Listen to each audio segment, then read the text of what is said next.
SpaceClaim 2016 is full of great enhancements to speed up your 3D printing preparations. The new infill tool has many different options for consumable material optimization, drastically reduce the volume of material used while still preserving strength, adjust sizing and spacing of the infill to achieve the results you desire. A new Vectorized Image tool takes any picture file and converts it to usable vectors.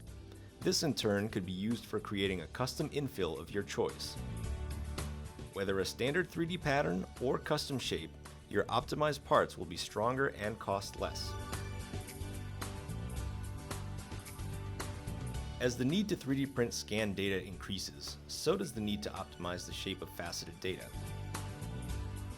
The all-new Shrinkwrap tool eliminates small anomalies, imperfections, and gaps between data, giving you a smoothed-out 3D printable part. Or sometimes CAD data needing printing is too complex or dirty to clean up. A conversion to faceted format followed by a shrink-wrap operation will solidify the entire model and eliminate unwanted features.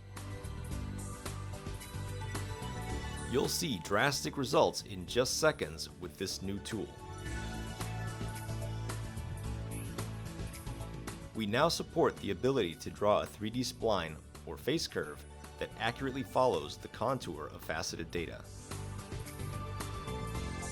The thickness detection tool now gives a more precise color mapping, regardless of facet size. And finally, we've added import capability for PLY files and full color support for VRML files. Thank you for watching. For more information on this release and other capabilities, visit spaceclaim.com/2016.